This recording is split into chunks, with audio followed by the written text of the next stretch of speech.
नमस्कार मित्रांनो, आपल्या घरात पैसा येतो पण टिकत नाही का? कितीही मेहनत केली तरी आर्थिक प्रगती होत नाही का? काही लोकांच्या घरात धन, सुख आणि समृद्धी कायम नांदते, तर काही जण सतत आर्थिक अडचणीचा सामोरं जातात. वास्तुशास्त्रानुसार यामागे घरातील ऊर्जा आणि काही महत्त्वाचे नियम कारणीभूत असतात. आजच्या व्हिडिओमध्ये आपण जाणून घेणार आहोत वास्तुनुसार घरातील धनवृद्धीचं गुपित आणि असे काही सोपे उपाय जे तुमच्या घरात सकारात्मक ऊर्जा वाढवून आर्थिक प्रगतीला मदत करू शकता. मुख्य दरवाजा, धन प्रवेशाचं द्वार. वास्तुशास्त्रानुसार घराचा मुख्य दरवाजा हा सकारात्मक ऊर्जा आणि लक्ष्मीचा आगमनाचा मार्ग मानला जातो. मुख्य दरवाजा नेहमी स्वच्छ आणि आकर्षक असावा. दरवाजाजवळ कचरा, तुटलेल्या वस्तू किंवा चपलाचा ढीग नकोय. मुख्य दरवाजा शुभ चिन्ह जसे की स्वास्तिक, ओम किंवा लक्ष्मीचे पावलं लावल्यास सकारात्मक ऊर्जा वाढते. सायंकाळी मुख्य दरवाजाजवळ दिवा लावल्याने घरात सुख समृद्धी येते असं मानलं जातं. उत्तर दिशा आणि धनसंच. उत्तर दिशा ही कुबेराची दिशा मानली जाते. घरातील उत्तर भाग नेहमी स्वच्छ, मोकळा आणि प्रकाशमान ठेवा. या दिशेत जड वस्तू ठेवणं टाळावे.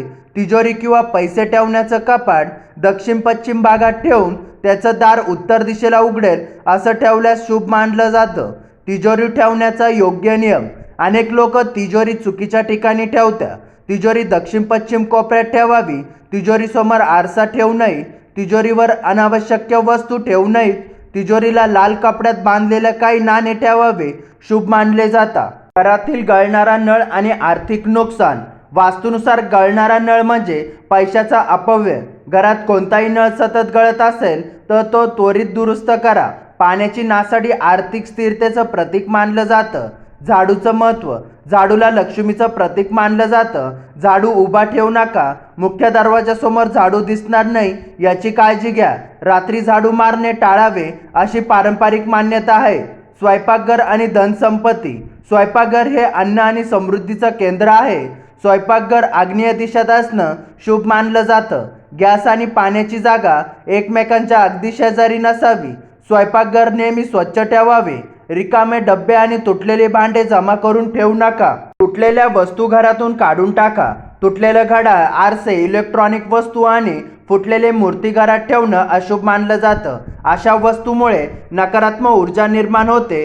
जुने आणि निरुपयोगी वस्तू वेळोवेळी घरातून बाहेर काढावेत.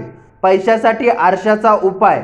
वास्तुनुसार योग्य ठिकाणी आरसा लावण्याने सकारात्मक ऊर्जा वाढू शकते. जेवणाच्या टेबलसमोर आरसा लावणे शुभ मानलं जातं, पण बेडरूमसमोर किंवा तिजोरीसमोर आरसा ठेवू नका. मिठाचा उपाय.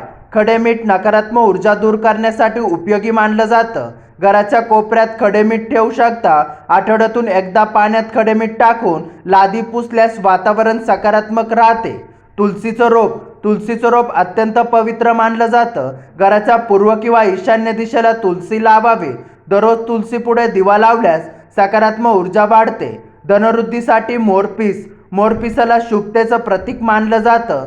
तिजोरीमध्ये किंवा पूजेच्या ठिकाणी मोरपीस ठेवू शकता. यामुळे सकारात्मक ऊर्जा वाढते असं मानलं जातं. घरात अंधार राहू देऊ नका. ज्या घरात प्रकाश असतो तिथे सकारात्मक ऊर्जा वाढते. विशेष उत्तर आणि पूर्व दिशेला उजळ ठेवा. अंधारे कोपरे आर्थिक प्रगतीत अडथळे निर्माण करता असं वास्तुशास्त्रात सांगितलं आहे. लक्ष्मी प्राप्तीसाठी सायंकाळचा दिवा. सूर्यास्तानंतर घरच्या मुख्य दरवाजाजवळ दिवा लावा. तुळशीपुढे दिवा लावणं देखील शुभ मानलं जातं. यामुळे घरातील वातावरण प्रसन्न राहतं. घरातील देवघर. देवघर ईशान्य दिशेला असावे. देवघर स्वच्छ आणि व्यवस्थित ठेवा. तुटलेली मूर्ती किंवा फाटलेला फोटो ठेवू नका. पैशाचं व्यवस्थापनही तितकंच महत्त्वाचे. वास्तुशास्त्रात सकारात्मक वातावरण निर्माण करणारे भर देतं, पण त्याचबरोबर बचत, नियोजन आणि योग्य आर्थिक सवय देखील आवश्यक आहे. फक्त उपाय करून उपयोग नाही, तर पैशाचं योग्य व्यवस्थापन देखील गरजेचं आहे. मित्रांनो, वास्तुशास्त्रातील हे उपाय श्रद्धा आणि पारंपरिक मान्यतावर आधारित आहे. हे उपाय घरात स्वच्छता, शिस्त आणि सकारात्मक वातावरण निर्माण करण्यास मदत करू शकतात. जर तुम्हाला घरात सुख, समृद्धी आणि आर्थिक स्थैर्य हवे असेल तर या छोट्या छोट्या गोष्टीकडे नक्की लक्ष द्या. व्हिडिओ आवडला असेल तर लाईक करा, शेअर करा आणि आपल्या चॅनलला सबस्क्राईब करायला विसरू नका. धन्यवाद.